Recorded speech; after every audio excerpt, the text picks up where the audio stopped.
नमस्कार विद्यार्थी मित्रांनो, आज आपण व्हिडिओ बनवतोय SOC 222 जो आपल्या यशवंतराव चव्हाण मुक्त विद्यापीठ नाशिक मधील इयत्ता 14वी म्हणजे SYBAचा हा स्पेशल सब्जेक्ट आहे SOC 222। तर चला विद्यार्थी मित्रांनो, आपण क्वेश्चन पेपर बघूया। आता प्रश्न जेव्हा तुम्ही बघाल तेव्हा तुमच्या हे लक्षात येईल की मोस्ट ऑफ प्रश्न किंवा त्या प्रश्नांची उत्तर आपल्याला कॉमनली माहिती आहेत। आपल्या दैनंदिन जीवनात आपण बऱ्यापैकी त्याची उत्तर लिहितो। सो थोडंसं वाचन करणं गरजेचं आहे।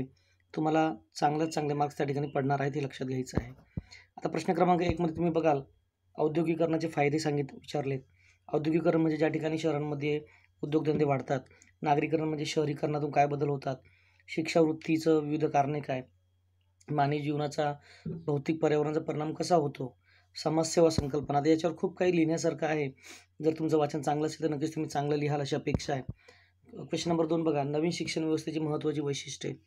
आता शिक्षण पद्धती बदलते तुम्हाला माहिती आहे, कशा पद्धतीने आपल्याला पुढे अभ्यासक्रम बदलतो, शिक्षण पद्धती बदलते हे तुमच्या लक्षात येईल, ते तुम्ही लिहू शकतात। त्याच्यानंतर सार्क ही मोठी संघटना आहे, आपल्याला माहिती असायला पाहिजे। चीनमधील औद्योगिकरणाची महत्त्वाची 4 क्षेत्रे, यासाठी थोडं पुस्तक तुम्हाला वाचून घ्यावं लागेल। बलुतेदाराची पद्धतीचे दोष, आता ॲक्च्युली हे भारतातले ही पद्धत होती बलुतेदार, तर तुम्ही थोडं वाचलं गुगलवर वगैरे तर नक्कीच तुमच्या लक्षात येईल। गिराईक संस्कृती म्हणजे कस्टमर कल्चर हे जे आहे हे कसं निर्माण झालं, कसं उदयास आलं हे सांगण्याचा तुम्हाला प्रयत्न करावा लागेल। आता हे वेगवेगळे प्रश्न आहेत, हे बऱ्यापैकी तुम्हाला माहिती आहे का आपल्या ओळखीचे असं वाटतात, सो तुम्ही अभ्यास केला पाहिजे।